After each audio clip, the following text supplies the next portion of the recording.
He had been in the room for 2 hours and 47 minutes. No window, no water. A metal chair bolted to the floor, the kind whose discomfort is a design choice. A table with a scratch running the full length of it. A door that locked from the outside. The officer who had brought him in had said it would be a few minutes, and then the few minutes had become 30, and the 30 had become an hour, and the hour had kept going. Nobody came. Nobody explained. The man in the chair did not bang on the door. He did not raise his voice. He did not ask for anything he was not going to get. He sat the way a man sits when he has learned, at some considerable cost, that stillness is not surrender. His name was on a placard outside a building in Geneva. It was on the letterhead of 3 separate international bodies. It was at that precise moment being spoken aloud in a corridor 60 feet from that locked room by a man in a charcoal suit with a flag pin in his lapel into a phone in a tone of voice that senior people use when the situation has moved past irritation into something quieter and more permanent. The door opened at 2 hours and 47 minutes. The officer who stepped through it was not the one who had put him there. This one was the senior supervisor on duty, a woman named Chief Inspector Hargrove, and she had the expression of someone who has just been handed information that has rearranged the afternoon. Behind her, in the corridor, were 3 men.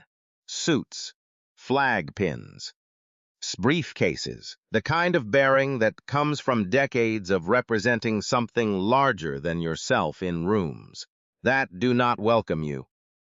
They had been there for 41 minutes. They had been waiting quietly, the way people wait when they are very certain of the outcome and have decided that patience will cost less than the alternative. The middle one was holding an envelope, cream paper, official seal. The word apology in the language of one sovereign government to another. Chief Inspector Hargrove looked at the man in the chair. She said, "Sir, I am deeply sorry for this." The man in the chair looked at the 3 diplomats in the corridor. He looked at the envelope. He looked back at the officer who had kept him here for 2 hours and 47 minutes. He said, "I know." He said it the way a man says them, thing he has known for a long time. True worth is not diminished by the room they put you in. Subscribe right now and tell me in the comments where you're watching from. And now, rewind, 11 weeks earlier. The morning he accepted the appointment, it rained in Accra. He remembered that detail clearly, because he had been standing at the window of his office on the 4th floor of the National Developmental Council building when the call came, watching the rain move across the city in curtains, and he had thought, irrelevantly, that the flame trees on Independence Avenue looked better in the rain. Then his assistant put her head through the door and said the Secretary General's office was on the line, and he had turned from the window and picked up the phone, and his life had changed in the way that significant things change. Not explosively, but with a quiet, permanent click, like a key finding a lock it was made for. His name was Dr. Emmanuel Kwampi Asante. He was 58 years old. He had been born in Kumasi, in the Ashanti region, the second son of a secondary school mathematics teacher and a woman who sold fabric at the Central Market, and who had, by the time Emmanuel was 8 years old, built a business with 12 employees and a storefront and a reputation that stretched across 3 districts. He had watched his mother conduct business, had watched her negotiate, calculate, read a room, decide, stand firm, change course. And he had understood before he had words for it that intelligence is not one thing, and that the most useful kind is the kind that does announce itself. He had studied economics at the University of Ghana, where he graduated first in his class. He had taken a scholarship to the London School of Economics, where he completed his doctoral dissertation on post-colonial fiscal architecture in sub-Saharan Africa, a document that was cited in more subsequent academic papers than he had ever counted, and that a professor at Oxford had once described in print as the most rigorous thing produced in its field in 20 years. He had come home because he had always planned to come home, because the work he wanted to do was here and not in the institutions that had educated him. And the work was this: to build structures that held. He had spent the next 22 years building them. He had served as Deputy Minister of Finance for Ghana for 6 years, during which time the country's GDP growth averaged 4.7% annually, and its debt-to-GDP ratio declined for 4 consecutive years, a combination that did not happen by accident, and that the Minister of Finance at the time had been careful to mention at every press conference in a way that was gracious and also slightly missed the point of who had done the technical work. He had served as a senior economic advisor to the African Union for 5 years, during which time he had co-authored the framework that 17 member states used to restructure their sovereign debt obligations in the wake of a global liquidity crisis. He had served as the African Union's permanent representative to a Geneva-based international financial body for 3 years, which was the role that brought him, that rainy morning in Accra, to the phone call. The Secretary General of the United Nations was offering him the position of Special Envoy for Sustainable Development Finance. It was a role created 18 months earlier. Funded by a coalition of member states, designed to be the senior voice in multilateral negotiations on climate adaptation funding, debt relief mechanisms for developing economies, and the redesign of the Bretton Woods institutional framework that had governed global finance since 1944, and that Emmanuel had spent 22 years arguing was structurally inequitable in ways that compounded generationally. It was, in short, the job he had been preparing for since his doctoral dissertation. It was the job that, if done correctly, could move numbers large enough that the effects would be measured in life expectancy statistics for populations not yet born. He accepted. He said he would need 2 weeks to hand over his current obligations properly. The Secretary General said, "Of course." Emmanuel put the phone down and looked at the rain on Independence Avenue and thought about his mother's market stall and the way she read a room. He began traveling immediately because the role required it. Geneva to New York to Brussels, Brussels to Nairobi, the circuit of international institutions, the meetings in glass and steel buildings, where the language is always diplomatic, and the stakes are always enormous, and the distance between the two, between the careful language and the actual stakes, is the thing you have to keep translating. Across the thing Emmanuel had spent 22 years learning to translate, he was good at it. He was, by the assessment of every colleague who had worked with him across 3 continents and 4 institutions, exceptionally good at it in the particular way of people who understand that translation is not simplification, that making a thing understandable to a room is different from making it smaller. In meetings, he had a quality that unnerved some people and drew others toward him. He listened in a way that was almost physical, as though he were turning the words over in both hands to feel their weight. He took notes in a small, precise script that moved faster than most people expected from a man who was also, simultaneously, watching the room. He spoke infrequently in early sessions, not out of uncertainty, but because he had found, over 22 years, that the person who speaks last in a room often speaks with the most authority, because the room has already sorted itself by the time they open their mouth. He spoke infrequently, and when he spoke, the room went quiet and stayed quiet, which is something you cannot manufacture and cannot fake, and which is the product of nothing except doing the work, until the work is visible in the quality of your thinking. He was unfailingly courteous, not performatively, not the courtesy of someone who has decided that pleasantness is a strategy, but the deep, habitual courtesy of a person who was raised by people who understood that how you treat others is not separate from who you are. He remembered names. He remembered which colleague preferred the aisle seat, and which had a daughter starting university, and which was managing a difficult situation at home, and had mentioned it once in passing on a flight 18 months ago.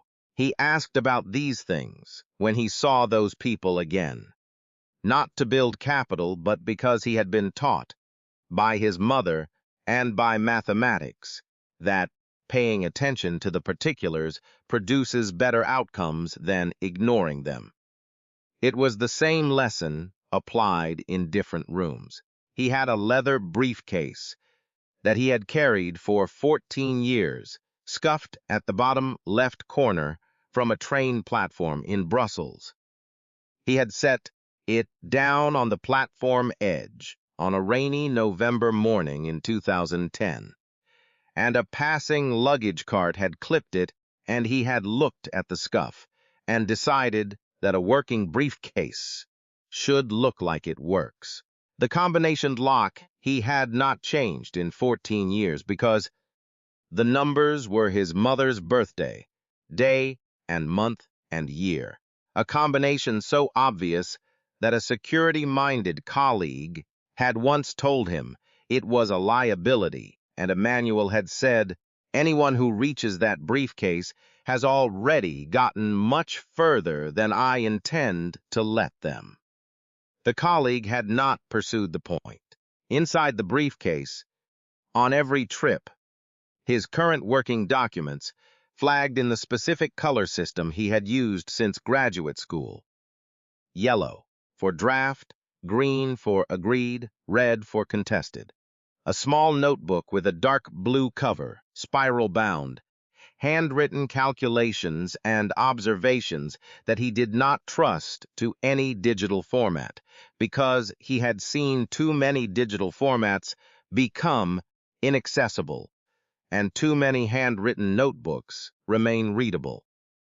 A folded printout of the relevant treaty or framework he was working from, and a photograph of his two daughters, Abena and Afia, aged 19 and 22, that he had printed at a pharmacy in Accra, because the printing at his office always came out too dark, and that he had not replaced, even though it was now slightly creased across one corner from where it had been at the bottom of the briefcase when the Brussels cart clipped it. His daughters knew what he did. The older one, Abena, was studying internationals, law, and understood the substance of his work well enough that they had genuine arguments about it at the dinner table arguments that Emmanuel treasured, that made him sharper, that made him arrive at positions he could not have reached alone. The younger one, Afia, was studying environmental science, which intersected with his work in a different way, and she had once, at 18, told him at dinner that numbers he moved around in his frameworks represented real people's real choices about whether to plant crops or evacuate coastlines, and he had looked at her and said, "Yes, and that is exactly what I need you to keep reminding me." She had told him 14 months before the appointment that if he ever stopped reminding himself of that, she would hold him personally accountable. He had said, "I expect nothing less." He kept a running list of the small indignities. Not out of bitterness. He was not a bitter man, and he had decided early that bitterness was a form of distraction he could not afford, that it cost the same energy as precision and produced nothing useful, but because he believed in the precision of documentation. The rental car company in Frankfurt that had twice given his reserved vehicle to the person behind him in the queue, while his reservation sat unclaimed in the system, confirmed and dated and printable, while the car went to someone who had booked that same day. Hotel in Zurich that had moved him from the executive floor to a standard room, while his colleagues, who had arrived on the same booking reference from the same organization, remained on the floor the organization had reserved, and which had offered, when he raised the matter, an explanation that did not explain anything. The conference session in Amsterdam, where the moderator, opening the floor for questions after Emmanuel had spoken for 12 minutes on a structural adjustment framework that 3 of the participating governments had already adopted, had called him by the name of the other African delegate in the room, a man 12 years younger who worked in a completely different sector, who was attending his first conference at that level, and who looked nothing like Emmanuel except in the sense that mattered to the moderator. He wrote them down: date, institution, name of the person where he had the name, a line of description, factual, drained of editorial heat. He kept the notebook the way his mother had kept her market accounts. Every transaction, every discrepancy, recorded without drama, because you cannot negotiate a dispute you cannot document, and because the act of documentation is itself a refusal to pretend the thing did not happen. He did not show the notebook to anyone. He did not intend to. It was not a grievance list. It was a record, and records are for when you need them. In 11 weeks of travel as the special envoy, he had added 7 entries. The 8th was the one that changed things. True worth is not diminished by the room they put you in. He had arrived at the international terminal at 7:42 in the morning, on a Tuesday in November, returning from a 3-day working session in Geneva.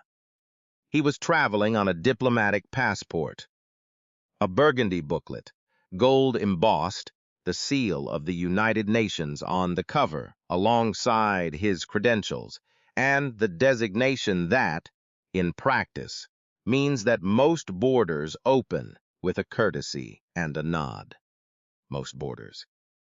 The officer at the primary inspection lane that morning was a man named Renford. His badge gave only a last name, as was the policy at that terminal. He was perhaps 35. He had a particular way of holding the counter space that suggested it was territory rather than a workstation.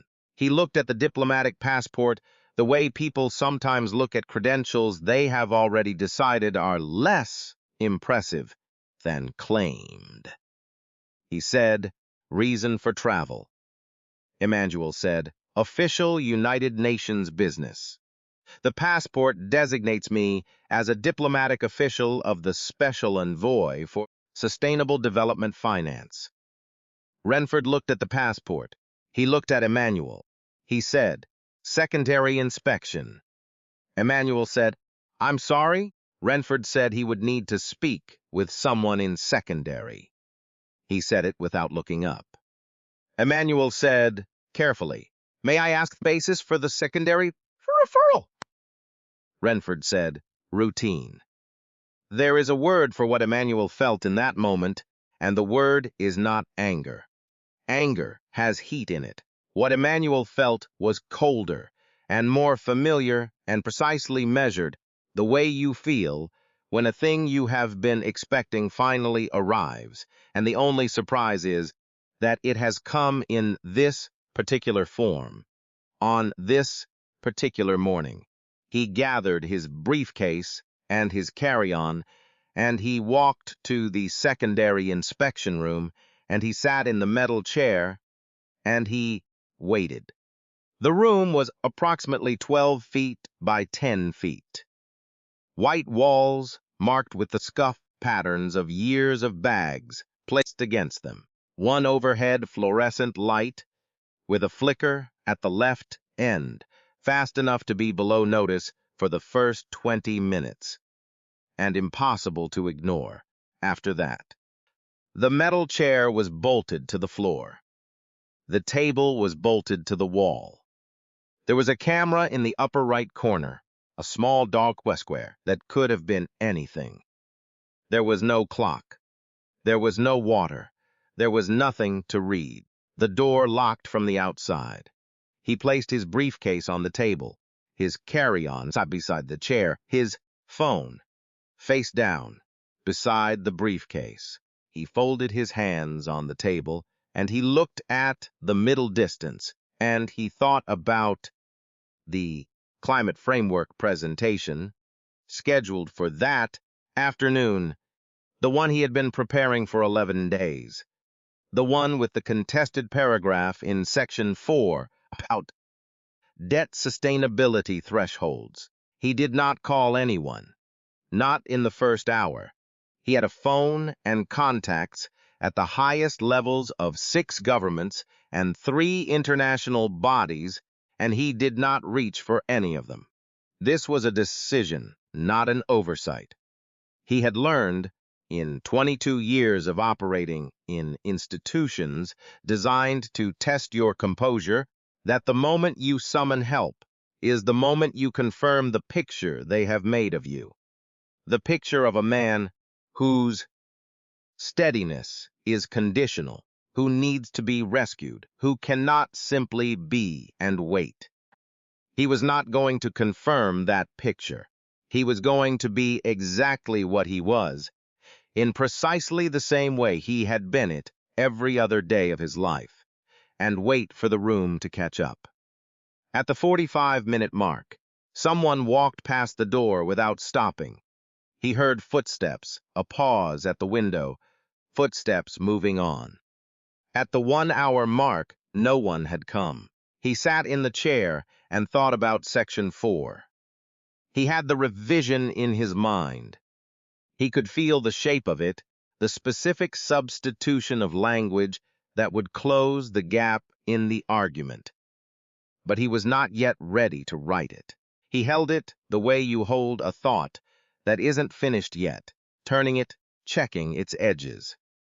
At 1 hour and 30 minutes, a different set of footsteps passed. A pause. The footsteps continued. In the second hour, he opened his briefcase. He took out the small notebook with the dark blue cover. He turned to a fresh page near the back. He wrote the date in the upper left corner with the precision of a man who had been taught that an undated entry is a rumor. Day, month, year, time of entry, to the minute. Then, Terminal, Officer Renford. Diplomatic passport, presented and examined. Secondary referral issued without documented operational basis. Officer's stated basis, routine.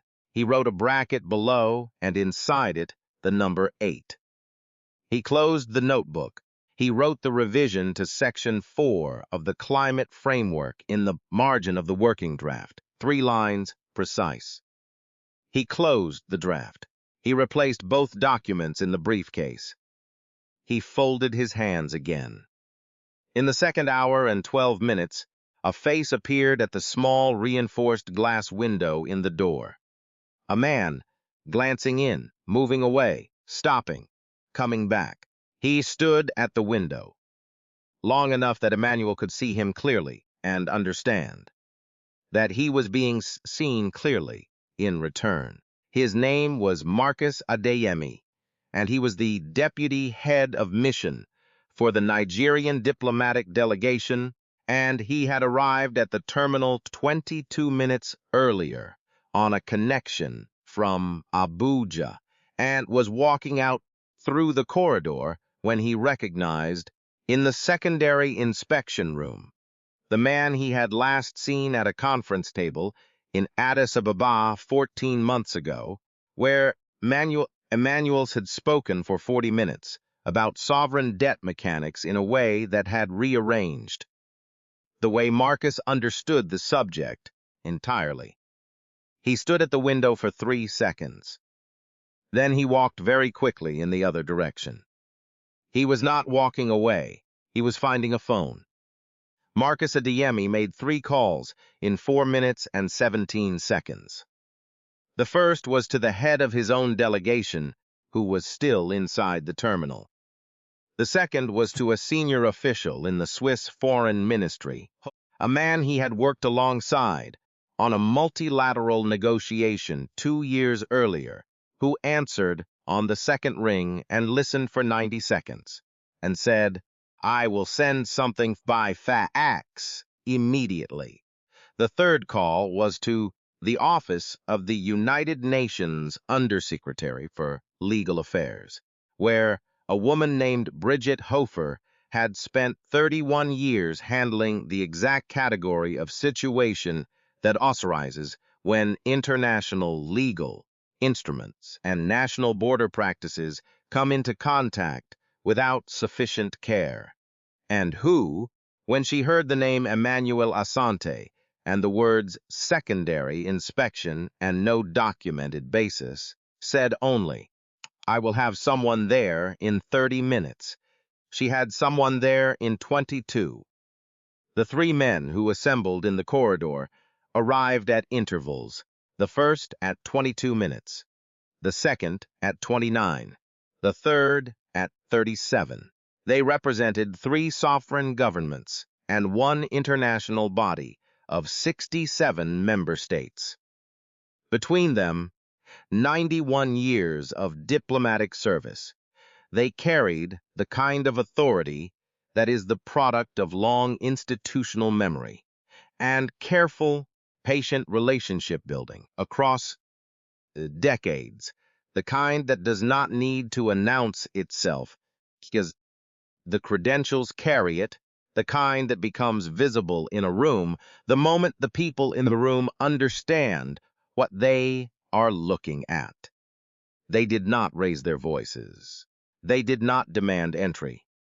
They stood in the corridor with their briefcases and their flag pins, and they waited, and the waiting was its own form of statement, calibrated precisely in the language of people who know that patience is not weakness, but its own category of pressure.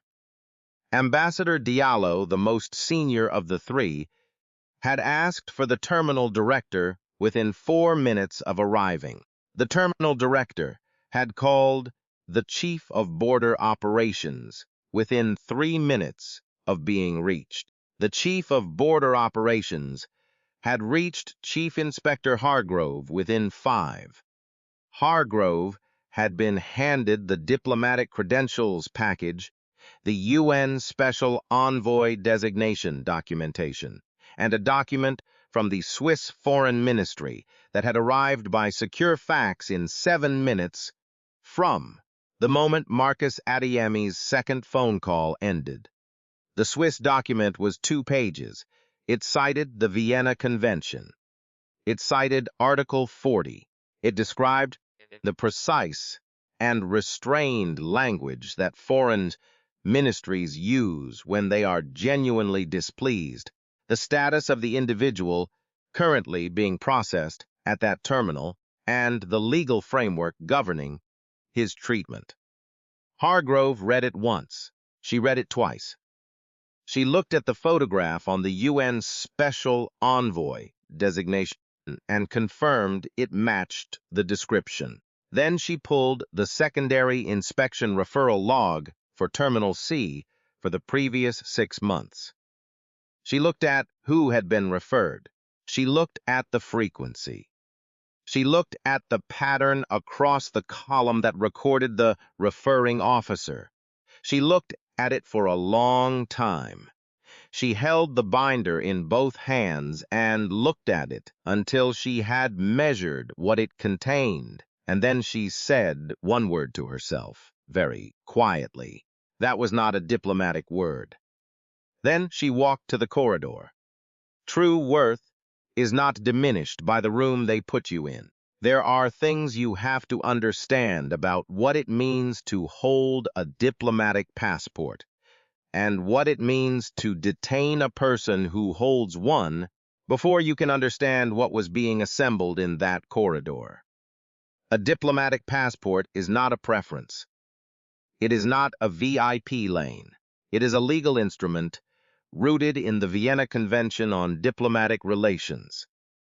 Signed 1961, ratified by 193 nations, which establishes that diplomatic agents and accredited officials of international organizations enjoy certain inviolabilities. One of those inviolabilities is freedom from arbitrary detention. The word arbitrary, in this context, does not mean capricious or unusual. It means without documented cause. It means you need a reason, and you need to be able to show it. No reason had been shown. More than that, when Chief Inspector Hargrove had pulled the secondary inspection for the terminal, something she did before she walked the corridor, because she was thorough, because 19 years had made her thorough. She had looked at the log for the past 6 months. She had looked at who had been referred for secondary by Officer Renford. She had looked at the rate. She had looked at the pattern. She did not say out loud what she saw in the log. She did not need to. She held the log in both hands, and she looked at it, and she said to herself, in a voice too quiet for anyone else to hear, one very short word. Then she walked to the corridor. When she opened the door, and Emmanuel stood up from the metal chair, stood up the way a man stands when his back is straight, and has been straight the whole time, when the 2 hours and 47 minutes have not changed his posture by a single degree. She looked at him, and she felt the weight of the folder in her hand, the folder with the diplomatic credentials, and the foreign ministry document, and the secondary inspection log, and she said, "Sir, I am deeply sorry for this." And he said, "I know," not to wound her, not as a performance. He said it as a fact he had documented, the way his mother would have said it, with precision and without theater. He picked up his briefcase. He walked out of the room. Ambassador Diallo extended his hand.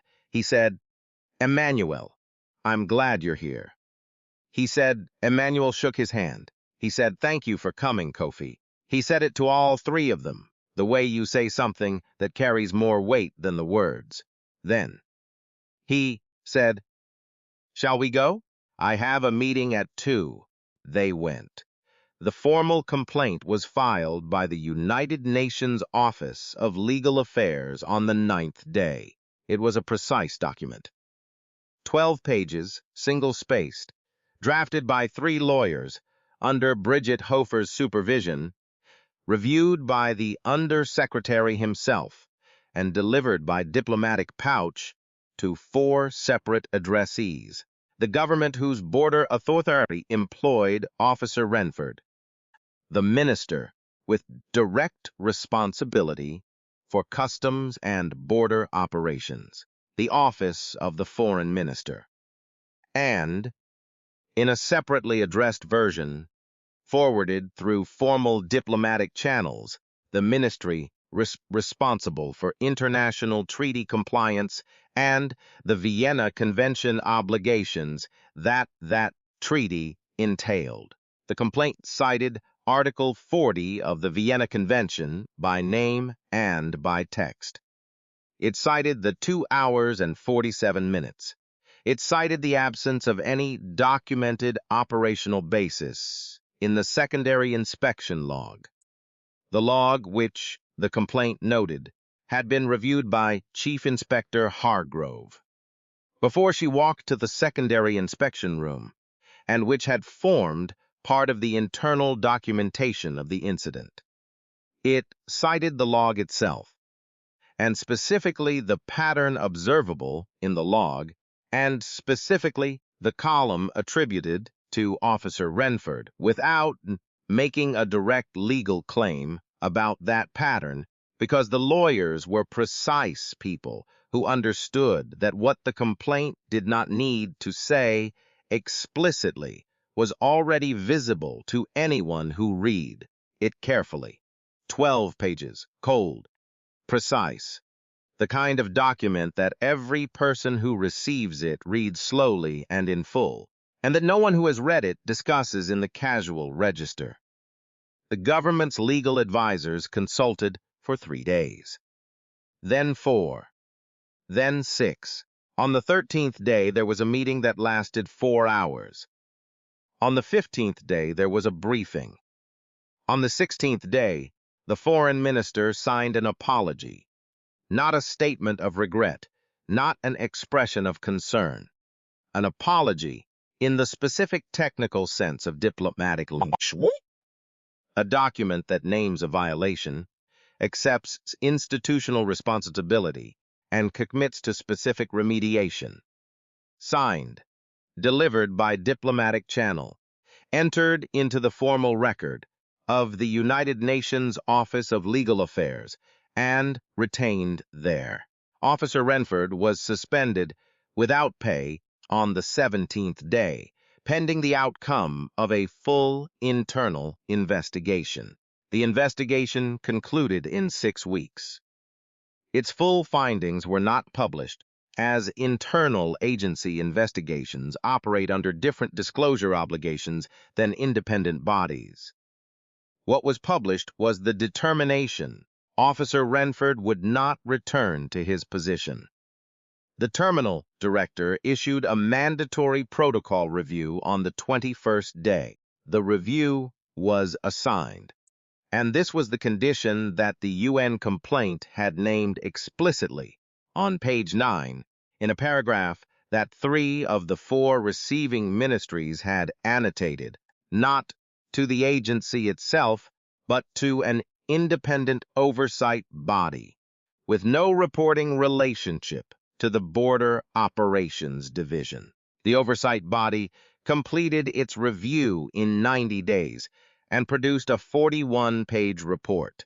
It recommended 11 specific changes to secondary inspection protocol, documentation requirements, supervisor sign-off timelines, retention periods for referral logs, an anonymous reporting mechanism for travelers who believed they had been subjected to discriminatory referral, a structured training module on the legal status of diplomatic and internationally credentialed travelers, mandatory escalation protocols when a credential dispute arises, an audit framework, quarterly, conducted by the independent body, with findings reported publicly in summary form each year.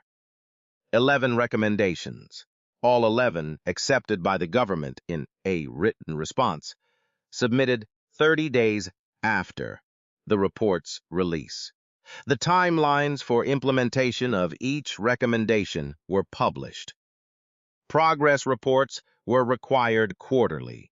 The mechanism for anonymous reporting went live in 8 months, a faster timeline than anyone at the UN Office of Legal Affairs had expected, which Bridget Hofer noted in an internal memo and then set aside because there was more work. There was always more work. Emmanuel did not attend the press conference when the oversight report was released. He was in New York, at the United Nations headquarters, presenting a working draft of the Climate Adaptation Financing Framework to a technical working group of 22 member states. The framework had been 18 months in development. He had been working on its intellectual scaffolding in one form or another since his doctoral dissertation. It proposed the creation of a multilateral fund of $200 billion, structured to allow the 47 most climate-vulnerable developing nations to access concessional financing at rates that did not compound existing debt obligations. A distinction that sounds technical until you understand that debt compounding at the wrong rates in a country facing a major climate event is the difference between a managed adaptation and a generational catastrophe. It proposed a new accounting methodology for climate-related losses and damages that would change how those losses were represented in sovereign debt negotiations. It proposed, at its core, a restructuring of the terms on which the world's most vulnerable populations were permitted to borrow money to survive a crisis that the world's least vulnerable populations had primarily caused. The working group voted 14-8 to advance the framework to the full committee. Emmanuel gathered his documents and walked out of the conference room. In the corridor, he took out his phone. He called his older daughter, Abena, who was in her second year of international law comp, and talked to her for 9 minutes about an argument in the framework she had raised at dinner 6 months ago that he had finally incorporated into Section 7. He called his younger Afia, who was finishing her environmental science degree, and told her he was bringing her a book from the UN bookshop, a specific book they had disagreed about, and that she had been right about it, and he was prepared to say so when he saw her on Friday. He did not mention the vote. He did not mention November. He talked about the book. He asked whether she thought it would rain in Accra when he landed. He did not mention November because November was documented. It was in the record. It had produced 11 recommendations, all accepted, and an oversight structure, and an apology on government letterhead, and a mechanism that would continue to function after the press conference and after the news cycle and after the next thing arrived, to take the public's attention somewhere else. It had been measured, and it had been named, and it had been addressed in the only way that makes addressing a thing mean something, with concrete, numbered, binding changes, implemented on a timeline, audited by a body with no interest in finding everything fine. He had written it down. It had been enough. That was the lesson. He would have told you, if you asked him, in the flat and careful tone of a man who has learned it from the inside. Write it down, make it precise. Be patient, and trust that precision, in the end, is the most disruptive force available to a person who has been given no other kind. He did not say that to anyone.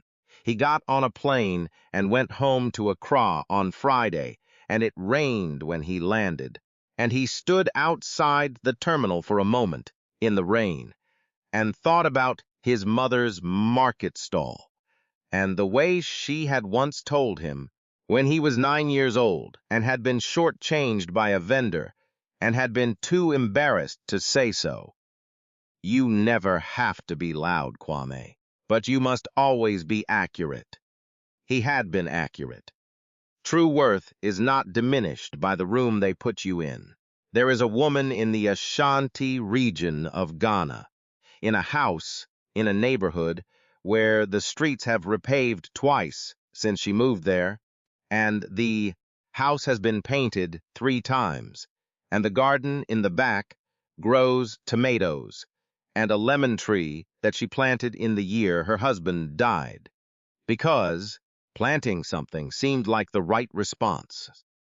She is 81 years old, and she gets up every morning at 5:30. She makes tea from a bag she steeps for exactly 4 minutes, which is the right length, a fact she established experimentally in 1981 and has not revisited since because some questions, once answered correctly, do not need to be reopened.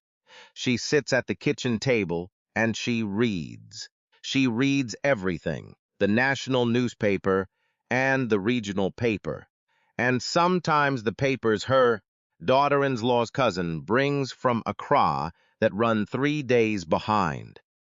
She reads the agricultural reports that her neighbor, who runs a small farm, shares with her because she finds the economics of small-scale farming interesting, and because she has always found economics interesting in the way of a person who learned it from the ground up rather than from a textbook. She reads the proceedings of international bodies that her son sends her by email. She learned to operate an email account at 73 because her son was producing documents she wanted to read. And she prints them at the copy shop on the next street, where the young man who runs the counter has her standing order. 1 copy, standard paper, no binding. She was the woman at the market stall. She was the woman who built a business from a single stall to 12 employees and a storefront and a reputation across 3 districts, not because someone gave her a framework for it, but because she was precise and patient and refused to let a discrepancy pass without being named and addressed. She was the woman who told her 9-year-old son, when he had been shortchanged and had been too embarrassed to say so, that you never have to be loud, but you must always be accurate.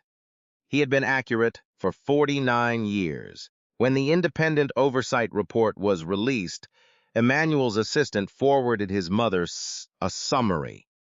She read it at the kitchen table, in the morning, with her 4-minute tea.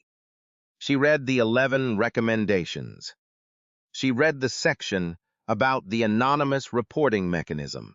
She read the paragraph about the audit structure and the quarterly reporting requirement.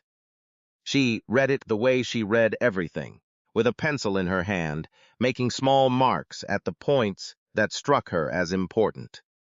She wrote her son a message. It said, 11.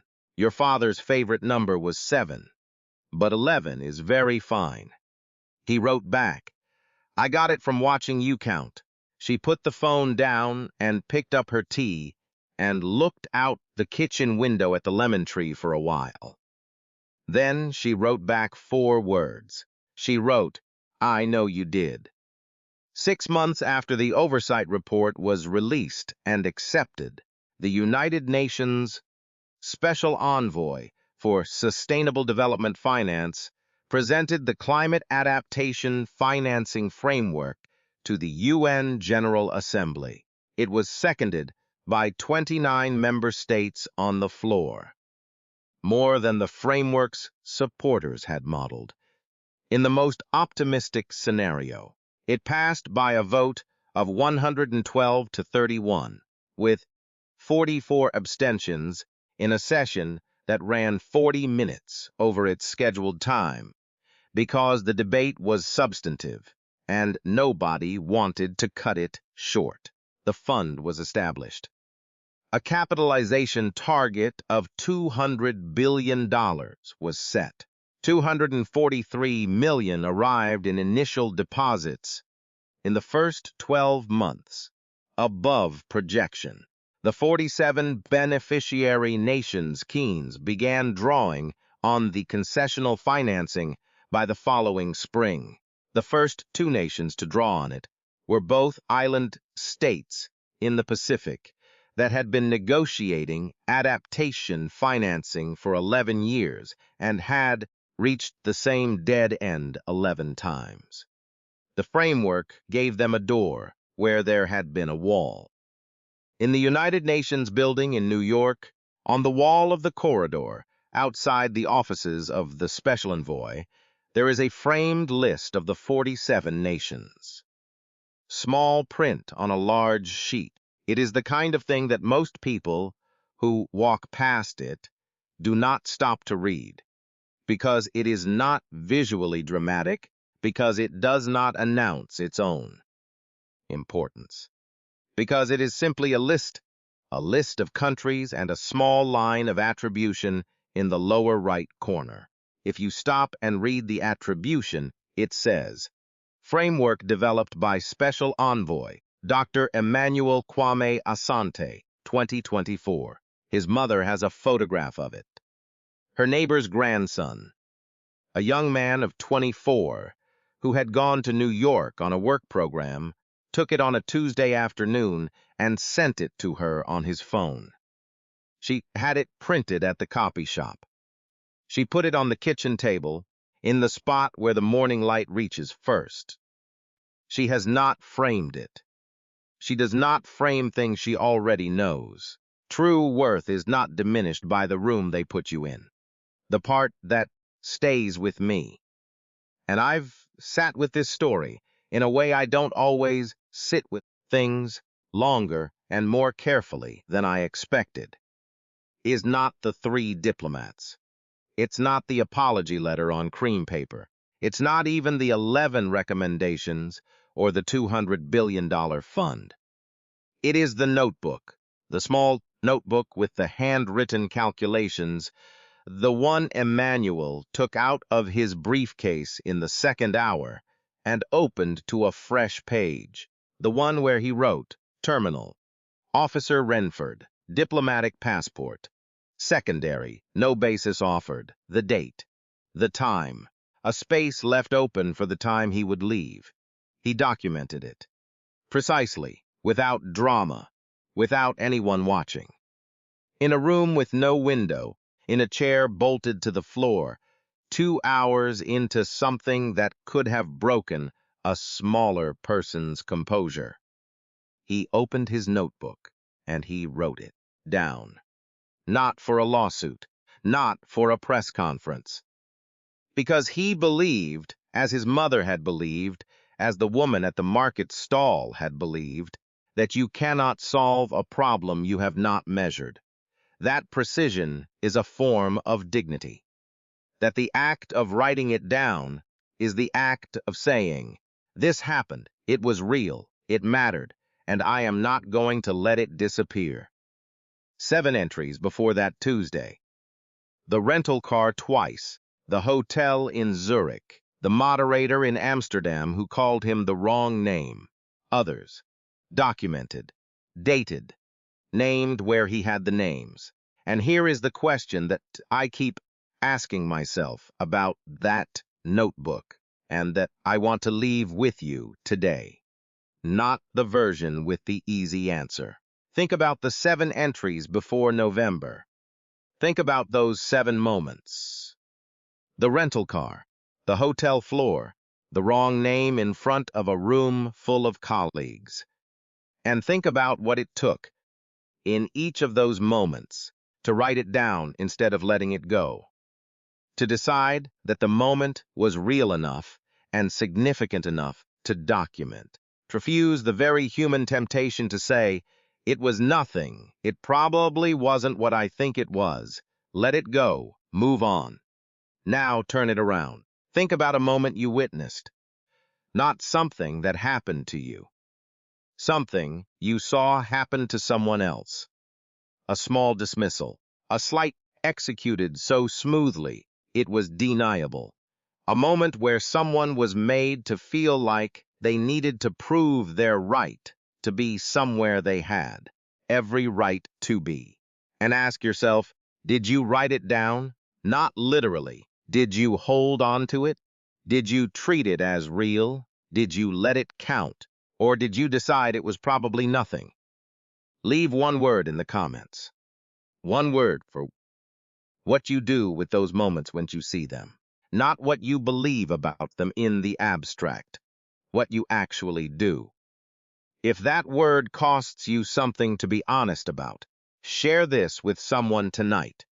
Someone who needs to hear about the notebook more than they need to hear about the three diplomats.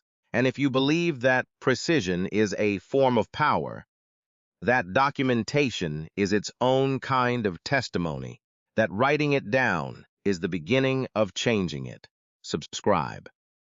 Because next time, I'm going to tell you about a man who worked the same highway rest stop for 21 years, who every single shift left one table in the corner set for someone who might need a hot meal and have nothing to pay for it. And what happened the morning a food critic sat down at that table by accident, thinking the meal was free for everyone. Stay close.